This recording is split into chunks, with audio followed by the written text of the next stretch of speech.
वृंदावन के बांके बिहारी मंदिर के पास एक घने बरगद के पेड़ के नीचे एक बूढ़ी माँ ने अपना ठिकाना बना लिया था। शक्ल सूरत से वो किसी अच्छे घर की लग रही थी। चेहरा अब भी तेजस्वी था, जो बता रहा था कि वो कोई भिखारी नहीं है, पर उसके फटे हुए कपड़े उसकी दर्दनाक हालत बयां कर रहे थे। लोग उसे लक्ष्मी अम्मा कहने लगे थे। लक्ष्मी अम्मा मैले कुचले कपड़ों में ही एक पुरानी चादर बिछाकर पड़ी रहती थी। आज उसे वहां बैठे 10वां दिन था। मंदिर में जो श्रद्धालु आते, माथा टेकते, उनमें से कोई उसे प्रसाद दे जाता या कोई राहगीर उस पर दया करके कुछ रोटियां दे जाता। बस उसी से उसका गुजारा हो रहा था। इसी मंदिर में हर साल एक नौजवान आता था, आरव। आरव के माता पिता का सालों पहले सड़क हादसे में देहांत हो गया था। तब वह इंजीनियरिंग कर रहा था। माता पिता के जाने के बाद वह बिल्कुल अकेला हो गया था, पर माँ बाप के दिए संस्कारों ने उसे कभी कमजोर नहीं होने दिया। पढ़ाई खत्म होते ही उसे एक बड़ी मल्टीनेशनल कंपनी में ऊंचे पद पर जॉब मिल गई थी। हफ्ते के शनिवार रविवार वो अक्सर दोस्तों संग घूमता फिरता ताकि अकेलापन कम लगे। पर आज उसके माता पिता की बरसी थी, इसलिए वह गरीबों को खाना खिलाने मंदिर आया था। सबको भोजन देने के बाद उसकी नजर उस पेड़ के नीचे बैठी लक्ष्मी अम्मा पर पड़ी। उसे उनकी आंखों में स्नेह और अकेलापन दोनों दिखे। शायद हर बूढ़ी औरत में वो अपनी माँ या दादी को ही देखता था। आरव उनके पास गया और बोला, अम्मा खाना खाओगी? लक्ष्मी अम्मा चुप रही, उदास नजरें झुकी थीं। आरव ने फिर प्यार से कहा, अच्छा, ये मंदिर का प्रसाद है, ये तो ले लो। अम्मा ने उसका चेहरा देखा और धीरे से हाथ बढ़ा दिया। आरव ने उनके पास बैठकर थोड़ा प्रसाद उन्हें दिया, थोड़ा खुद भी खाने लगा। फिर उसने धीरे से पूछा, अम्मा आप कहाँ रहती थी? यहाँ पेड़ के नीचे क्यों पड़ी हैं? लक्ष्मी अम्मा ने भर्राए स्वर में कहा, बेटा, पहले मैं मथुरा में रहती थी।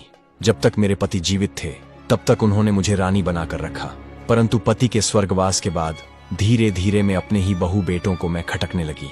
एक दिन मेरा बेटा मुझे यह बोलकर यहाँ ले आया कि माँ चलो वृंदावन के दर्शन कराते हैं। मेरा बेटा मुझे अपनी कार में बिठाकर लाया था और मुझे इस मंदिर के किनारे बिठाकर ये कहकर चला गया कि कुछ जरूरी काम से जा रहा हूँ, 2 घंटे लग जाएंगे आने में। मैंने तो बेटे से कहा था कि मुझे भी साथ ले चल, परंतु वो नहीं माना।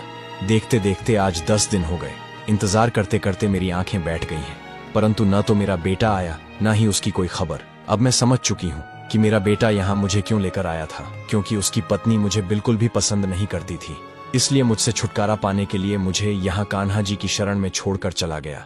ये कहते कहते बूढ़ी माँ की आंखें नम हो गईं और चेहरा मुरझा गया। आरव के मन में उसकी स्वर्गवासी दादी और उसकी माँ की छवि दोनों एक साथ उभर आई और उसकी आंखों में आंसुओं की बूंदें छलक आई।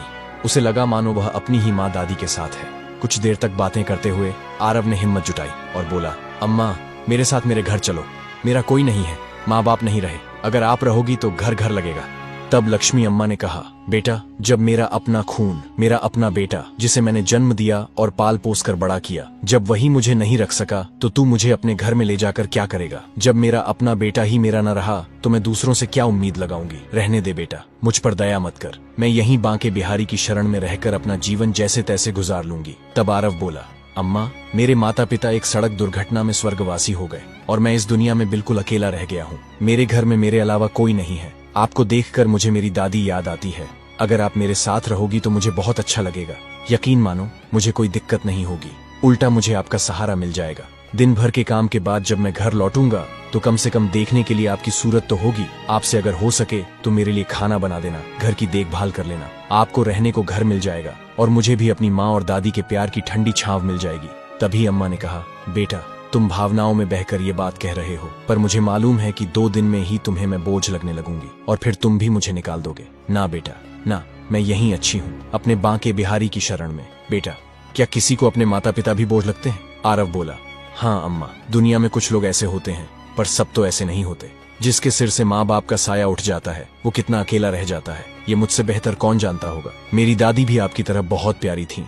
मेरे माता पिता ने उनका बहुत ख्याल रखा था और मैं भी उनसे बहुत प्यार करता था, पर अब मेरे घर में कोई नहीं है। मुझे मेरी माँ और दादी की बहुत याद आती है। आपको देखकर मुझे वही छवि नजर आती है। मैं वादा करता हूँ मैं आपको कभी बोझ नहीं समझूंगा। गहरी सांस लेते हुए आरव बोला तो अम्मा का गला भी भर आया और उनकी आंखों में आंसू आ गए। अम्मा कुछ कह न सकी। आरव ने अम्मा का हाथ पकड़कर कहा, चलो अम्मा, अब ज्यादा मत सोचो, रात होने वाली है, अब आप अपने घर चलोगी। आरव ने जैसे ही अम्मा का हाथ पकड़ा, अम्मा ने उसके चेहरे की ओर देखा। आरव की आंखों में अम्मा को सच्चाई नजर आई।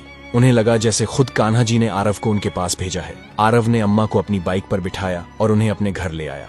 इस घटना को अब 4 महीने बीत चुके थे। आरव अब नियमित समय पर घर लौटता था और लक्ष्मी अम्मा उसके लिए खाना बनाकर उसके आने की प्रतीक्षा करती थी। जब वह थक कर सो जाता तो अम्मा उसके सिर पर स्नेह से हाथ रखती थी। सुबह सुबह आरव के उठने से पहले ही अम्मा कान्हा जी की पूजा कर लेती और आरव का नाश्ता बनाकर रख देती। अब अम्मा को अपना घर मिल गया था और आरव को अपनी माँ और दादी जैसा सच्चा प्यार। दोनों एक दूसरे का साथ पाकर बहुत खुश थे। ऐसे ही दिन बीतते गए। एक दिन आरव ने कहा, अम्मा, मैंने अपने दोस्तों के साथ मिलकर एक छोटी सी फैक्ट्री खोलने का फैसला किया है। आज मैं ऑफिस नहीं जाऊंगा। आज से हम इस फैक्ट्री की शुरुआत कर रहे हैं। ठीक 11 बजे फैक्ट्री में पूजा होगी और वह पूजा आपके ही शुभ हाथों से होगी। आप तैयार रहना। ये सुनकर अम्मा खुशी से बोली, बेटा, तुमने बिल्कुल सही फैसला लिया है। वक्त के साथ साथ और भगवान के आशीर्वाद से तुम्हारी ये छोटी सी फैक्ट्री भी एक दिन बहुत बड़ी फैक्ट्री में बदल जाएगी। ये मेरा विश्वास है और मेरा आशीर्वाद हमेशा तुम्हारे साथ है। ऐसा कहते हुए अम्मा की आंखों में आशा की एक नई किरण दिखाई देने लगी। अरव ने अपने दोस्तों के साथ मिलकर फैक्ट्री खड़ी कर दी और उस फैक्ट्री में अच्छी गुणवत्ता के उत्पाद बनाए। उन सभी की मेहनत के कारण फैक्ट्री की प्रगति बड़ी तेजी से हो रही थी। आरव अब एक और नई फैक्ट्री शुरू करने का विचार कर रहा था, जिस कारण वह और भी ज्यादा व्यस्त होता जा रहा था। एक दिन अम्मा बोली, बेटा, तुम तो अपने जीवन में बहुत ज्यादा व्यस्त होते जा रहे हो, परंतु ये बात याद रखो कि केवल काम ही जीवन का उद्देश्य नहीं होता। तुम्हें काम के लिए भी एक सहारे की आवश्यकता है। क्यों ना एक अच्छी सी लड़की ढूंढकर तुम्हारी शादी कर दी जाए। अम्मा की बात आरव को भी अच्छी लगी। वह बोला, अरे हाँ अम्मा, अपनी जिंदगी में मैं इतना ज्यादा व्यस्त हो गया कि इस बारे में कभी सोचने का समय ही नहीं मिला। मेरी निगाह में एक लड़की है, सरिता। वह मुझे बहुत पसंद है, लेकिन मैंने उससे कभी बात नहीं की। सरिता अरव की माँ की सहेली की बेटी थी, जो पढ़ाई पूरी करने के बाद इस शहर में नौकरी कर रही थी। आरव की मुलाकात उससे कभी कभार हो जाती थी। आरव को सरिता का स्वभाव और बातचीत करने का तरीका बहुत अच्छा लगता था। कुछ दिन बाद अम्मा अरव के साथ सरिता के घर गईं और उसके माता पिता से बातचीत कर आरव और सरिता की शादी का प्रस्ताव रखा। सरिता के पिताजी ने तुरंत ही हाँ कर दी। बस फिर क्या था, कुछ ही दिनों बाद अरव सरिता को दुल्हन बनाकर अपने घर ले आया। सरिता अम्मा के गुणों और उनके स्नेह से बहुत प्रभावित हुई। जितना प्यार आरव अम्मा से करता था, उससे कहीं ज्यादा लगाव सरिता का अम्मा से हो गया था। सरिता हमेशा सोचती कि ना जाने अम्मा उसके दिल की हर बात को कैसे जान लेती हैं और उसकी हर चाहत को उसके कहे बिना कैसे पूरा कर देती हैं। समय बीतने लगा और अरव के घर 2 जुड़वां बच्चों ने जन्म लिया, एक बेटा और एक बेटी। अरव का घर तो जैसे खुशियों से भर उठा था। अम्मा अब सही मायने में दादी बन चुकी थी। अब उनकी मुख्य जिम्मेदारी